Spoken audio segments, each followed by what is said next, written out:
Well, I'm joined now by Hosna Jalil, the former Afghan Deputy Minister of Women's Affairs.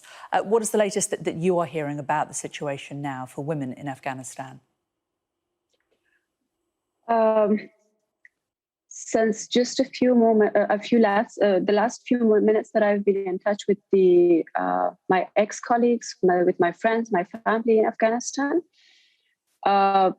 they are in the middle of the conflicting statements of Taliban with their practices on the ground.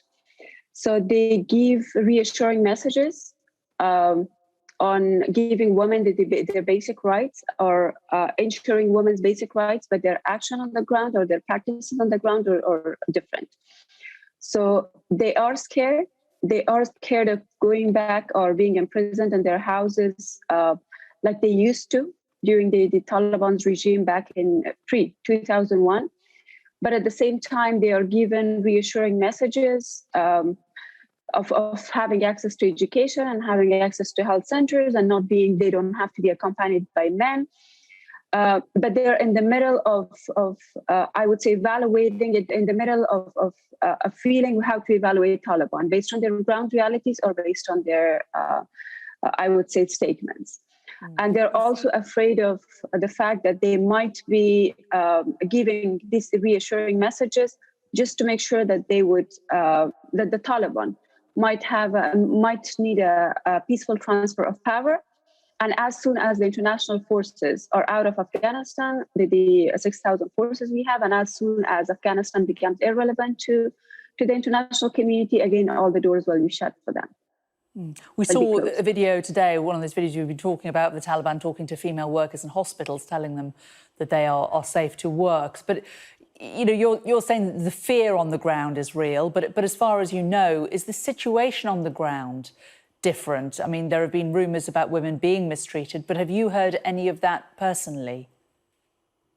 I do. We still have, I've been in touch with some in Herat. We still have, women, haven't been able to go to universities, schools, although some of the government offices, they assume that they resumed their office, their normal operations. But the women, they haven't been able to go to work, to go to school, to go to universities. But if we are speaking of the healthcare service providers or women in the health center, in the health centers or hospitals, that has been part of the Taliban's policy even during their first round of ruling regime. My mom was a medical doctor, and she could serve in the hospital. So that is not different. That doesn't make them different from their first round of, I would say, regime. In terms of the Afghan government that has existed there for the last 20 years, figures are being pointed, obviously, at America for pulling out. But how much do you think the Afghan regime itself was to blame for not standing up to the Taliban? There's one thing is the government, the political system. The other thing is the Afghan National Defense and Security Forces.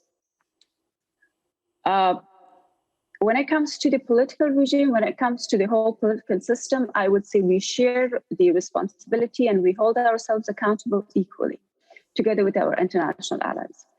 But when it comes to the Afghan National Defense and Security Forces, with all the flaws we had, with all the, I would say, gaps we had, with all the weaknesses we had, because I've served them for more than 2 years, and I've had the chance in order to calculate our strength and our weaknesses as well.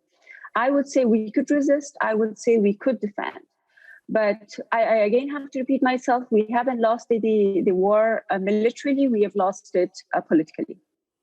And we do share the responsibility and accountability equally. We hold ourselves accountable equally. Do you think Ashraf Ghani, his leadership was ineffective? It's very difficult to make a judgment or to jump a conclusion before we hear at least a statement after he left the palace.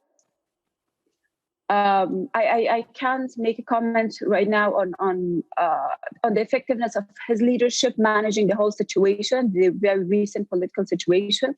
I can't make a statement. I would say The reason is because I may not have sufficient information to do so.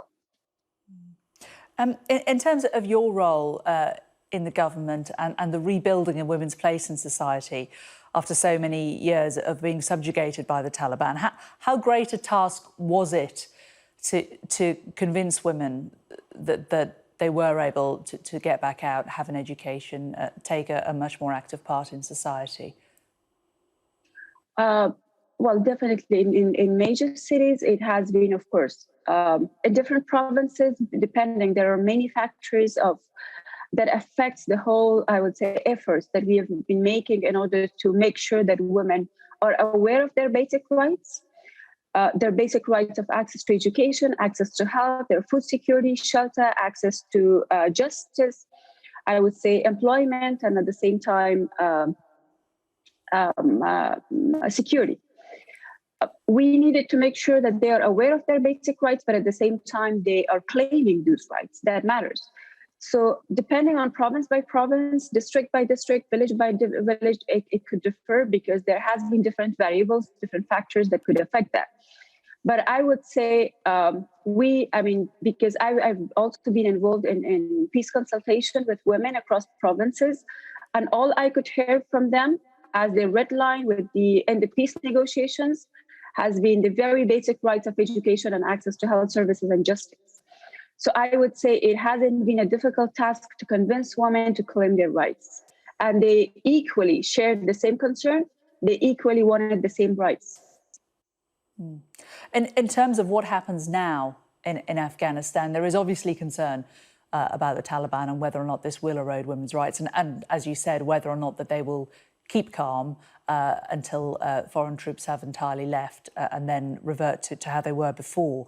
But how great a concern is it for you also that Afghanistan could become a haven for other militants and other groups who may well persecute people inside Afghanistan, women included?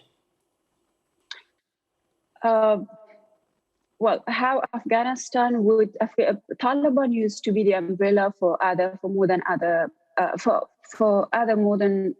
20 terrorist groups. But at the same time, Taliban had become an umbrella for the organized crimes criminals, and at the same time for the narco business and criminals as well. So I would say it used to be as a group, it used to be the umbrella, but now it's going to be as a state, it's going to be an umbrella, which is, I would say, more dangerous and promoting a terrorist group to a terrorist state that is not just, I would say, dangerous for the Afghans, but that's dangerous for the whole international security. But when it comes to the women of Afghanistan, the fear, I share the same fear, being someone who has spent my childhood during Taliban regime, and we have fought with them for the last 20 years.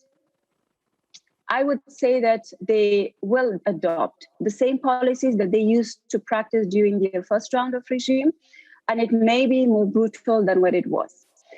And the reason is because I do receive the analysis from many experts around the world that Taliban may have changed, may look for their international recognition, but it doesn't make sense to fight more than 20 years, to rule a nation for 5-6 years with the same ideology, which has, as part of their core values, I would say, it has applying Sharia law on women. And now all of a sudden, that's how they've convinced their fighters to fight for. And now all of a sudden, they can't change the whole principles, the same values, the values that they've convinced for years their fighters to fight for. So for me, it honestly, it doesn't make sense to believe that Taliban would change their policies towards women, towards children, and their basic rights. Well, it's a gloomy assessment, and one can only hope that you're wrong. Hosna Jalil, former Afghan Minister of Women's Affairs, thank you very much for joining us today. Thank you so much for having me.